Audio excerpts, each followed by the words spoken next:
ఇండస్ట్రీకి వచ్చి ఎన్ని ఇయర్స్ అవుతుంది? మీకు తెలుగులో అందరికీ నమస్కారం తప్ప ఏం రాలేదంటే ప్లీజ్ నా కోసం తెలుగులో ఆ నమస్కారం కాకుండా వేరేది ఏదైనా మాట్లాడండి.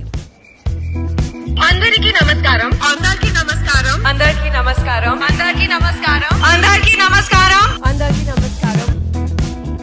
ఏం మాట్లాడుతున్నావు భాష? నాకు తెలుగు రాకపోవడం ఏంటి? ఇదేనా నా గురించి నీకు తెలిసింది? నా తెలుగు అంతా మనసులో ఉంటుంది, కానీ తెలుగులో మాట్లాడంటే డౌట్ వస్తుంది, ఇది రైటా రాంగా అని. బట్ నాకు తెలుగు బాగా తెలుసు. ఇప్పుడు మాట్లాడుంటే ఫీల్ చాలా బాగుంది. కెమెరా ముందు మాట్లాడకపోతే నాకు తెలుగు రానట్టేనా? సరే, కావాలంటే చూడు, ఈసారి సత్యభామ ప్రీ రిలీజ్ ఈవెంట్లో ఎక్కువ తెలుగు మాట్లాడుతున్నాను. థ్యాంక్స్ కాజల్ గారు. అసలు మీకు పెళ్లి అయ్యాక ఇంకా సినిమాలో చేయారేమో, ఇంకా మిమ్మల్ని స్క్రీన్ మీద చూడనేమో చాలా ఫీల్ అయ్యాను, కానీ మళ్ళీ బ్యాక్ టు బ్యాక్ మూవీస్ చేయడంతో చాలా హ్యాపీగా ఉంది.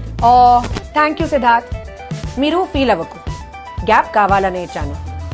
ఇప్పుడు చూడు, సత్యభామతో ఇచ్చి పడేదాం. కాజల్ గారు, మగధీరా నుండి చూస్తున్నా, అప్పుడు ఎలా ఉన్నారు, ఇప్పుడు అలానే ఉన్నారు. మీ సీక్రెట్ చెప్తారా? సింపుల్, హ్యాపీగా ఉండు, నీ పక్కనే ఉన్న వాళ్ళందరినీ హ్యాపీగా ఉంచు.